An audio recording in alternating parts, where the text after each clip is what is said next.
ओम शांति। 16 अगस्त 2024 बाबा के महावाक्य। मीठे बच्चे, मैं विदेही बाप तुम देहधारियों को विदेही बनाने के लिए पढ़ाता हूँ।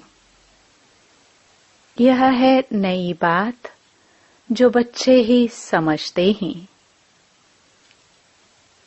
प्रश्न: बाबा को एक ही बात बार बार समझाने की आवश्यकता क्यों पड़ती है? उत्तर: क्योंकि बच्चे घड़ी घड़ी भूल जाते हैं। कोई बच्चे कहते हैं, बाबा तो वही बात बार बार समझाते हैं। बाबा कहते, बच्चे, मुझे जरूर वही बात सुनानी पड़े क्योंकि तुम भूल जाते हो। तुम्हें माया के तूफान हैरान करते हैं। अगर मैं रोज खबरदार न करूं तो तुम माया के तूफानों से हार खा लेंगे। अभी तक तुम सतो प्रधान कहाँ बने हो? जब बन जाएंगे तब सुनाना बंद कर देंगे। ओम शांति। इसको विचित्र रूहानी पढ़ाई भी कहा जाता है। नई दुनिया सतयुग में भी देहदारी ही एक दो को पढ़ाते हैं। नॉलेज तो सब पढ़ाते हैं, यहाँ भी पढ़ाते हैं। वह सब देहधारी एक दो को पढ़ाते हैं। ऐसे कभी नहीं होगा कि विदेही बाप या रूहानी बाप पढ़ाते हो। शास्त्रों में भी श्री कृष्ण भगवानुवाच लिख दिया है, वह भी जिस्मानी हो गया। यह नई बात सुनकर मूंझ जाते हैं। तुम्हारे में भी नंबरवार पुरुषार्थ अनुसार समझते हैं कि रूहानी बाप हम रूहों को पढ़ाते हैं।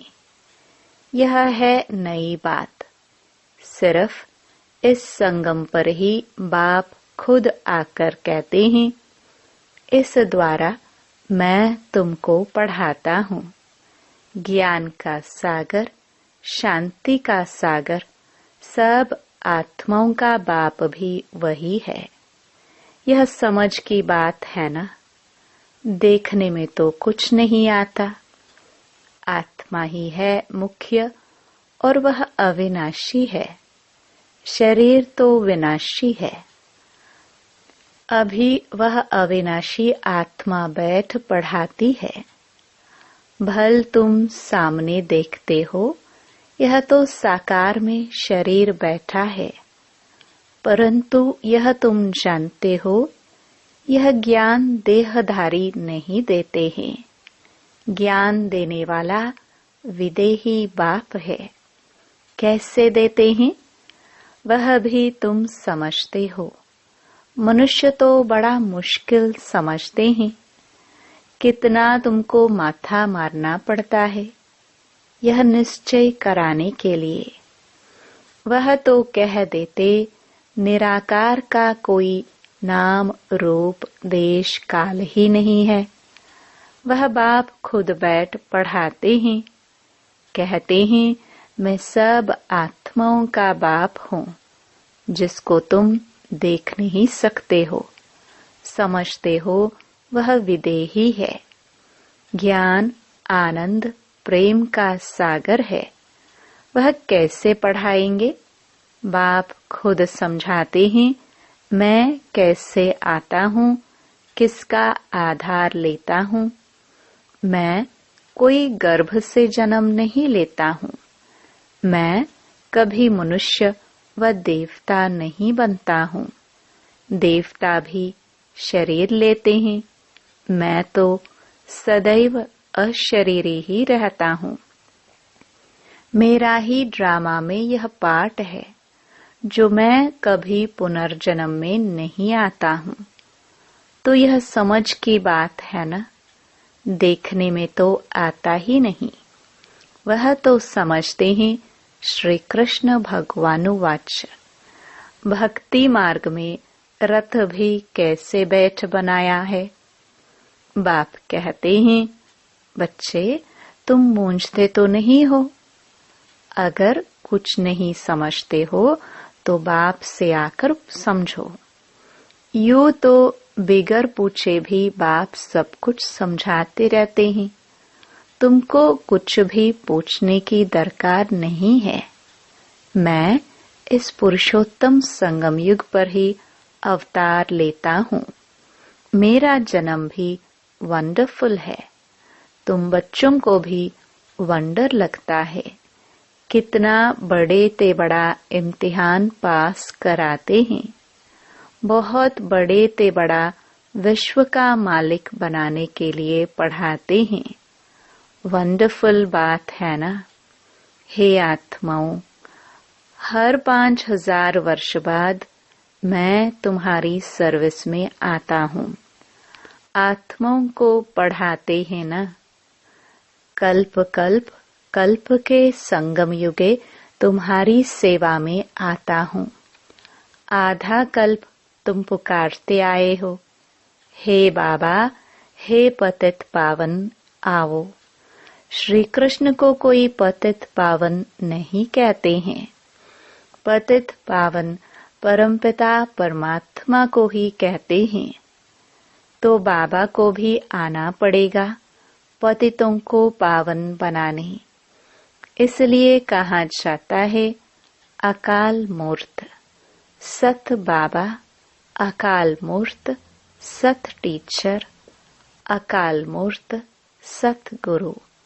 सिख लोगों के भी बहुत अच्छे स्लोगन हैं, परंतु उन्हों को यह पता नहीं है कि सतगुरु अकाल मूर्त आते कब हैं। यह भी गायन है। मनुष्य से देवता किए करत न लागी वार। कब आकर मनुष्य को देवता बनाते हैं। वही सर्व की सद्गति करने वाला है। यह तो पक्का निश्चय होना चाहिए। क्या आकर कहते हैं, सिर्फ कहते हैं मन मना भव। उसका अर्थ भी समझाते हैं और कोई भी अर्थ नहीं समझाते। तुमको सतगुरु अकाल मूर्त बैठ समझाते हैं इस देह द्वारा कि अपने को आत्मा समझो। तो यह समझना चाहिए, विश्व का मालिक बनाने के लिए बाप को आना पड़ता है तुम बच्चों की सेवा में। समझाते हैं, हे रूहानी बच्चों, तुम सतो प्रधान थे, फिर तमो प्रधान बने। यह सृष्टि का चक्र फिरता है ना। पावन दुनिया इन देवताओं की ही थी।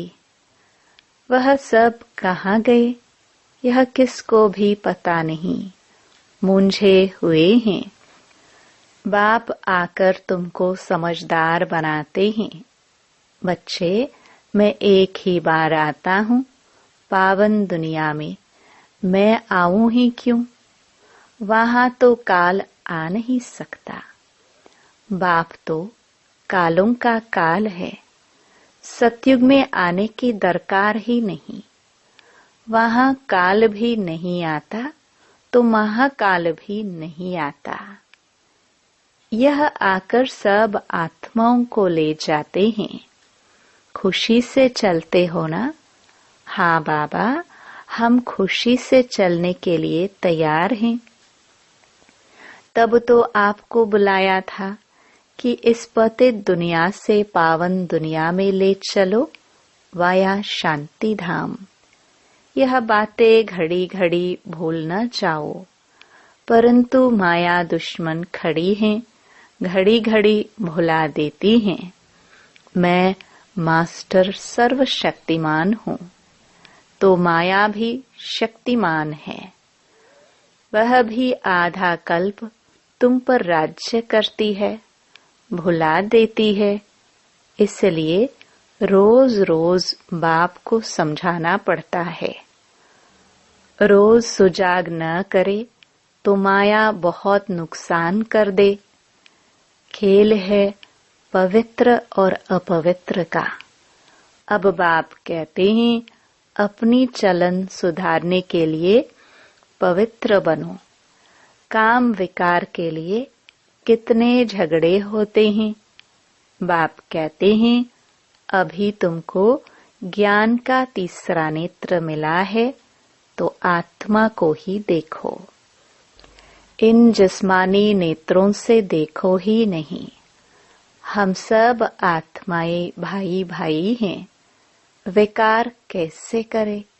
हम अशरीरी आए थे, फिर अशरीरी बनकर जाना है। आत्मा सतो प्रधान आई थी, सतो प्रधान बनकर जाना है स्वीट होम। मुख्य है ही पवित्रता की बात। मनुष्य कहते हैं रोज वही बात समझाते हैं। यह तो ठीक है, परंतु जो समझाया जाता है उस पर चले भी ना। करने के लिए समझाया जाता है, परंतु कोई चलते थोड़े ही है, तो जरूर रोज रोज समझाना पड़े। ऐसे थोड़े ही कहते हैं बाबा आप रोज समझाते हो, वह हमने अच्छी रीति समझ लिया है। अब हम तमो प्रधान से सतो प्रधान बन जाएंगे, आप छूटे। ऐसे कहते हैं क्या? इसलिए बाबा को रोज समझाना पड़ता है। बात तो एक ही है, परंतु करते नहीं है ना। बाप को याद ही नहीं करते हैं। कहते हैं बाबा घड़ी घड़ी भूल जाते हैं। बाप को घड़ी घड़ी कहना पड़ता है याद दिलाने के लिए। तुम भी एक दो को यही समझाओ। अपने को आत्मा समझ परमात्मा को याद करो तो तुम्हारे पाप कट जाए। और कोई उपाय नहीं। शुरू और अंत में यही बात कहते हैं। याद से ही सतो प्रधान बनना है। खुद ही लिखते हैं बाबा माया के तूफान भुला देते हैं, तो क्या बाप सावधान न करे, छोड़ दे? बाप जानते हैं नंबरवार पुरुषार्थ अनुसार है। जब तक सतो प्रधान नहीं बने हैं जा नहीं सकते हैं। लड़ाई का भी कनेक्शन है ना। लड़ाई लगेगी ही तब जब तुम नंबरवार पुरुषार्थ अनुसार सतो प्रधान बनेंगे। ज्ञान तो 1 सेकंड का है। बेहद के बाप को पाया, अब उनसे बेहद का सुख तब मिलेगा जब पवित्र बनेंगे। पुरुषार्थ अच्छी रीति करना है। कई तो कुछ भी समझते नहीं है। बाप को याद करने का अकल भी नहीं आता है। कभी यह पढ़ाई तो पढ़ी नहीं है। सारे चक्कर में निराकार बाप से कोई पढ़ा नहीं है, तो यह नई बात है ना। बाप कहते हैं मैं तो हर 5000 वर्ष बाद आता हूँ तुमको सतो प्रधान बनाने। जब तक सतो प्रधान नहीं बने हो तब तक यह पद पा नहीं सकेंगे। जैसे और पढ़ाई में फेल होते हैं वैसे इसमें भी फेल होते हैं। शिव बाबा को याद करने से क्या होगा? कुछ नहीं समझते। बाप है तो जरूर बाप से स्वर्ग का वर्षा मिलना है। बाप एक ही बार समझाते हैं जिससे तुम देवता बनते हो। तुम देवता बनेंगे, फिर नंबरवार सब आएंगे पाठ बजाने। इतनी सब बातें बूढ़ियों आदि के बुद्धि में बैठ ना सके, तो बाप कहते हैं अपने को आत्मा समझ बाप को याद करो। बस वही शिव बाबा सब आत्माओं का बाप है। शरीर का बाप तो हर एक का अपना अपना है। शिव बाबा तो है निराकार। उनको याद करते करते पवित्र बन शरीर छोड़ फिर बाप के पास जाकर पहुंचना है। बाप समझाते तो बहुत हैं, परंतु सब एक रस नहीं समझते हैं। माया भुला देती है। इनको युद्ध कहा जाता है। बाप कितना अच्छी रीति बैठ समझाते हैं, कितनी बातों की स्मृति देते हैं। मुख्य जो भूले हुई हैं उनकी लिस्ट बनाओ। एक बाप सर्वव्यापी की। भगवानुवाच मैं सर्वव्यापी नहीं हूँ। सर्वव्यापी तो 5 विकार है। यह बड़ी भारी भूल है। गीता का भगवान श्री कृष्ण नहीं, परमपिता परमात्मा शिव है। इन भूलों को सुधारो तो देवता बन जाएंगे। परंतु ऐसे कभी कोई बच्चे ने लिखा नहीं है कि ऐसे हमने समझाया कि इन भूलों के कारण ही भारत पावन से पतित बना है। वह भी बताना पड़े। भगवान सर्वव्यापी हो कैसे सकता? भगवान तो एक है जो सुप्रीम बाप, सुप्रीम टीचर, सुप्रीम सतगुरु है। कोई भी देहधारी को सुप्रीम फादर, टीचर, सतगुरु कह नहीं सकते। श्री कृष्ण तो सारे सृष्टि में सबसे ऊंचा है। जब सृष्टि सतो प्रधान होती है तब वह आते हैं। फिर सतों में राम, फिर नंबरवार अपने समय पर ही आएंगे। शास्त्रों में दिखाते हैं सबके विकार ले लेकर गला ही काला हो गया। लेकिन अभी समझाते समझाते गला ही सूख जाता है। बात कितनी थोड़ी है, परंतु माया कितनी जबरदस्त है। हर एक अपने दिल से पूछे, हम ऐसे गुणवान सतो प्रधान बने हैं? बाप समझाते हैं, जब तक विनाश नहीं हुआ है तब तक कर्मातीत अवस्था को पा नहीं सकेंगे। भल कितना भी माता मारो, सारा समय शिव बाबा को बैठ याद करो और कोई बात ही नहीं करो। बस बाबा, लड़ाई से पहले मैं कर्मातीत अवस्था को पाकर दिखाऊंगा। ऐसा कोई निकले, ऐसा ड्रामा में हो नहीं सकता। पहले नंबर में तो एक ही जाना है। यह भी कहते हैं हमको कितना माथा मारना पड़ता है। माया तो और ही रुस्तुम बनकर आती है। बाबा खुद कहते हैं मेरे तो बाजू में एकदम शिव बाबा बैठा है, तो भी मैं याद नहीं कर सकता हूँ, भूल जाता हूँ। समझता हूँ मेरे साथ बाबा है, फिर मुझे भी तो याद करना पड़ता है जैसे तुम करते हो। ऐसे नहीं मैं तो साथ हूँ, इसमें ही खुश हो जाना है। नहीं, मुझे भी कहते हैं निरंतर याद करो। साथ वाले तुम रुस्तुम हो, तुमको तो और ही जास्ती तूफान आएंगे। नहीं तो बच्चों को कैसे समझा सकेंगे? यह सब तूफान तो तुमसे पास होंगे। मैं उनके इतने नजदीक बैठे हुए भी कर्मातीत अवस्था को पा नहीं सकता हूँ, तो फिर दूसरा कौन बनेगा?